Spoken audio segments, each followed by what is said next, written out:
हम में से लगभग सभी लोग जानते होंगे कि समुद्र का पानी खारा होता है। लेकिन क्या कभी आपने सोचा कि आखिर ऐसा क्यों होता है? इसके पीछे क्या वजह है कि समुद्र का पानी खारा होता है? तो आइए जानते हैं इसके बारे में साइंटिफिक रीज़न क्या है। दरअसल बहुत सारी नदियों का पानी आकर समुद्र या ओशन में मिलता है। जिन नदियों का पानी आकर समुद्र में मिलता है, उनमें से कुछ मीठे पानी की नदियाँ होती हैं, तो कुछ खारे पानी की नदियाँ होती हैं।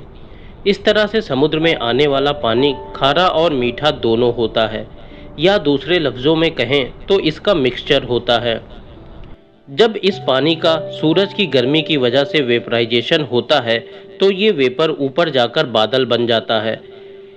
उसके बाद यही बादल बारिश के रूप में नीचे जमीन पर गिरता है और फिर वापस नदियों के जरिए समुद्र में आ जाता है। इसी को वाटर साइकिल कहा जाता है। तो अब सवाल ये उठता है कि आखिर पानी खारा कैसे हुआ? दरअसल जब बादल में मौजूद पानी बारिश के रूप में नीचे ज़मीन पर आता है, तो हवा में मौजूद बहुत सारी गैसों से मिल जाता है, जैसे carbon dioxide, sulphur dioxide, nitrogen dioxide वगैरह, जिसकी वजह से बारिश का पानी ज़मीन पर पहुंचने के बाद हल्का सा एसिडिक यानी नमकीन हो जाता है। अब जाहिर सी बात है कि ये पानी बहकर नदी में ही जाएगा। तो जिस जगह पर बारिश होती है और जिस रास्ते से ये पानी बहकर नदियों में पहुंचता है, वहाँ पर मौजूद लवण यानी साल्ट को भी ये पानी अपने अंदर घुला लेता है। उसके बाद ये पानी नदियों में जाता है। लेकिन क्योंकि इन लवण या साल्ट की मात्रा कम होती है, इस वजह से हमें नदियों का पानी खारा नहीं लगता, यानी मीठा महसूस होता है। नदियों का ये लवण पानी समुद्र में पहुंचता है। इस तरह करोड़ों सालों से ये प्रक्रिया होती आ रही है। नदियों का ये पानी जब समुद्र में मिलता है, तो पानी में मौजूद लवण समुद्र में इकट्ठे होते रहते हैं। इसके अलावा समुद्र में भी चट्टानें हैं जिनके लवण समुद्र में घुलते रहते हैं। समुद्र में भी ज्वालामुखी होते हैं जिनके फटने से लावा, क्लोरीन, सल्फर डाइऑक्साइड आदि गैसें निकलती हैं। समुद्र में सोडियम जैसे पदार्थ भी हैं जो क्लोरीन से क्रिया करके लवण बनाते हैं, यानी NaCl। इस तरह नदियों से आए लवण और समुद्र में पैदा होने वाले लवण के मिल जाने की वजह से हमें समुद्र का पानी खारा लगता है। समुद्र में मौजूद साल्ट यानी लवण तो समुद्र में ही रहता है, लेकिन जब सूरज की गर्मी से इसके पानी का वेपराइजेशन होता है, तो ये बादल बनकर ऊपर चला जाता है और ये वेपराइज्ड पानी बिल्कुल शुद्ध होता है।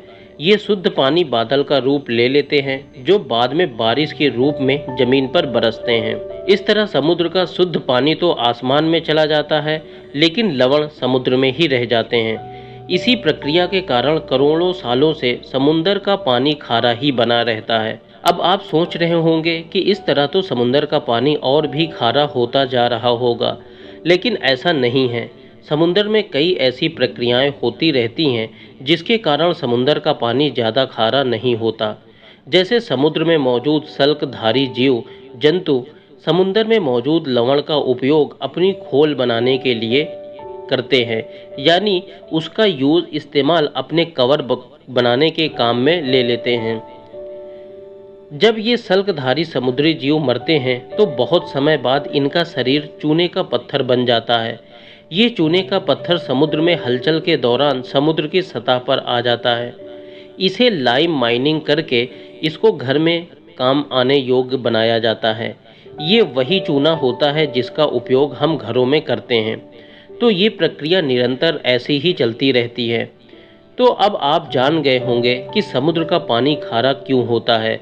आपकी जानकारी के लिए बता दें कि समुद्र में 3.5% लवण पाया जाता है।